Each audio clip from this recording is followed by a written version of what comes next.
The Masque of the Red Death by Edgar Allan Poe, narrated by Vanessa. The Red Death had long devastated the country. No pestilence had ever been so fatal or so hideous. Blood was its avatar and its seal, the redness and the horror of blood. There were sharp pains and sudden dizziness, and then profuse bleeding at the pores, with dissolution.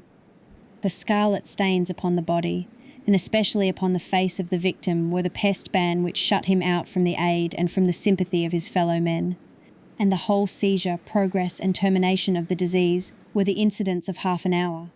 But the Prince Prospero was happy and dauntless and sagacious. When his dominions were half depopulated, he summoned to his presence 1,000 hale and light-hearted friends from among the knights and dames of his court, and with these retired to the deep seclusion of one of his castellated abbeys.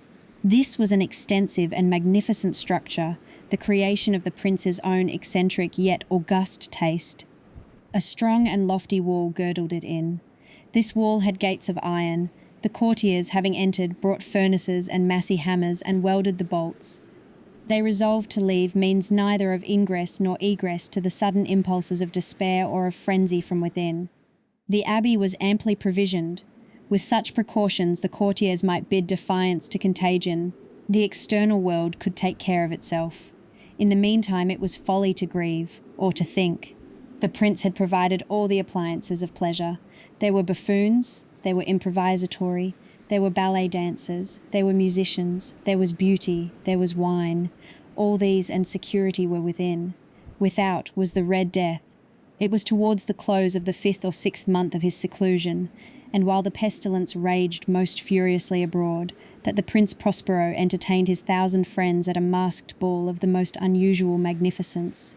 It was a voluptuous scene, that masquerade. But first let me tell of the rooms in which it was held. These were 7, an imperial suite. In many palaces, however, such suites form a long and straight vista, while the folding doors slide back nearly to the walls on either hand, so that the view of the whole extent is scarcely impeded. Here the case was very different, as might have been expected from the Duke's love of the bizarre. The apartments were so irregularly disposed that the vision embraced but little more than one at a time. There was a sharp turn at every 20 or 30 yards, and at each turn a novel effect. To the right and left, in the middle of each wall, a tall and narrow Gothic window looked out upon a closed corridor which pursued the windings of the suite. These windows were of stained glass, whose colour varied in accordance with the prevailing hue of the decorations of the chamber into which it opened. That at the eastern extremity was hung, for example, in blue, and vividly blue were its windows. The second chamber was purple in its ornaments and tapestries, and here the panes were purple. The third was green throughout, and so were the casements. The fourth was furnished and lighted with orange, the fifth with white, the sixth with violet. The 7th apartment was closely shrouded in black velvet tapestries that hung all over the ceiling and down the walls, falling in heavy folds upon a carpet of the same material and hue. But in this chamber only, the colour of the windows failed to correspond with the decorations. The panes here were scarlet, a deep blood colour. Now in no one of the 7 apartments was there any lamp or candelabrum, amid the profusion of golden ornaments that lay scattered to and fro or depended from the roof. There was no light of any kind emanating from lamp or candle within the suite of chambers, but in the corridors that followed the suite there stood, opposite to each window, a heavy tripod bearing a brazier of fire that projected its rays through the tinted glass and so glaringly illumined the room. And thus were produced a multitude of gaudy and fantastic appearances. But in the western or black chamber, the effect of the firelight that streamed upon the dark hangings through the blood-tinted panes was ghastly in the extreme, and produced so wild a look upon the countenances of those who entered, that there were few of the company bold enough to set foot within its precincts at all. It was in this apartment also that there stood against the western wall a gigantic clock of ebony. Its pendulum swung to and fro with a dull, heavy, monotonous clang. And when the minute hand made the circuit of the face, and the hour was to be stricken, there came from the brazen lungs of the clock a sound which was clear and loud and deep and exceedingly musical, but of so peculiar a note and emphasis that, at each lapse of an hour, the musicians of the orchestra were constrained to pause, momentarily in their performance, to hearken to the sound, and thus the waltzers perforce ceased their evolutions, and there was a brief disconcert of the whole gay company. And, while the chimes of the clock yet rang, it was observed that the giddiest grew pale, and the more aged and sedate passed their hands over their brows as if in confused reverie or meditation. But when the echoes had fully ceased, a light laughter at once pervaded the assembly.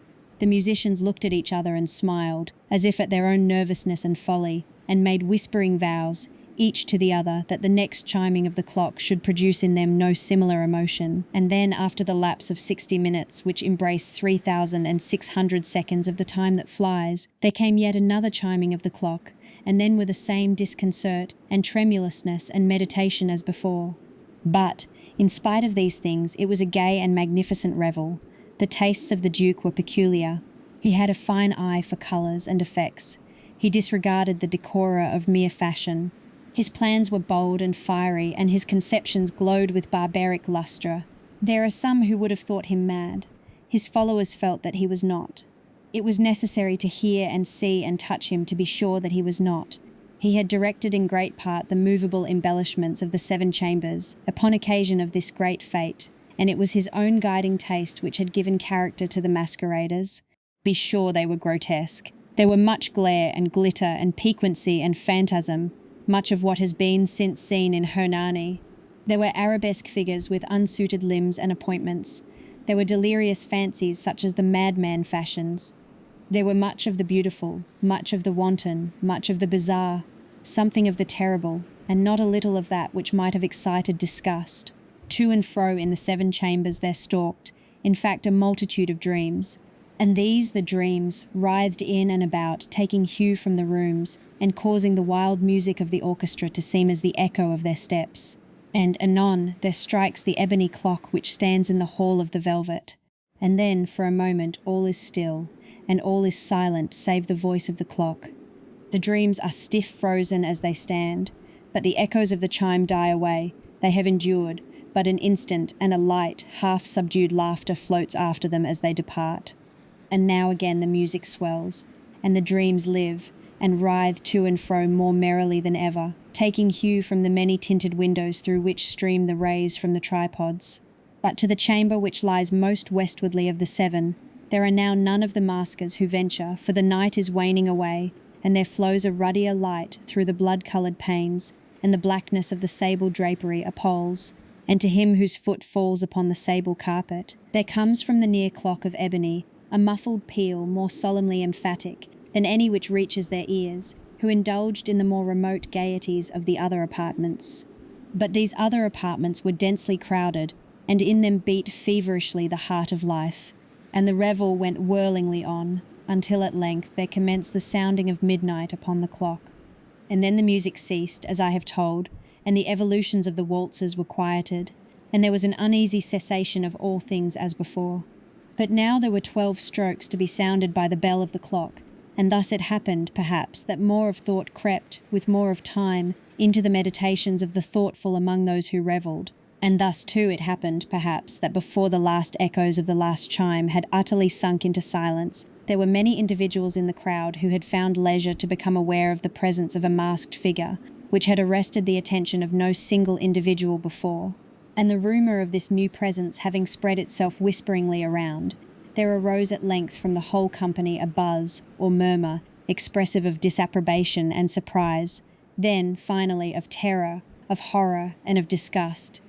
In an assembly of phantasms such as I have painted, it may well be supposed that no ordinary appearance could have excited such sensation. In truth, the masquerade license of the night was nearly unlimited, but the figure in question had out-Heroded Herod, and gone beyond the bounds of even the prince's indefinite decorum. There are chords in the hearts of the most reckless which cannot be touched without emotion. Even with the utterly lost, to whom life and death are equally jests, there are matters of which no jest can be made. The whole company, indeed, seemed now deeply to feel that in the costume and bearing of the stranger neither wit nor propriety existed.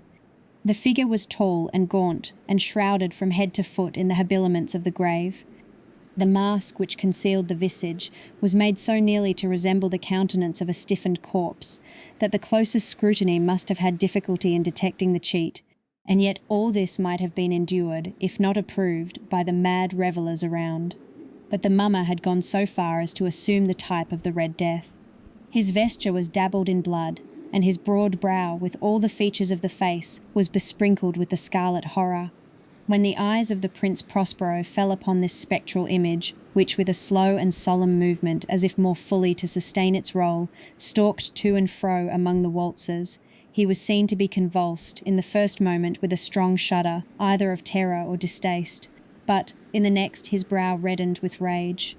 "Who dares," he demanded hoarsely of the courtiers who stood near him, "who dares insult us with this blasphemous mockery? Seize him and unmask him, that we may know whom we have to hang, at sunrise from the battlements." It was in the eastern or blue chamber, in which stood the Prince Prospero as he uttered these words. They rang throughout the 7 rooms loudly and clearly, for the prince was a bold and robust man, and the music had become hushed at the waving of his hand.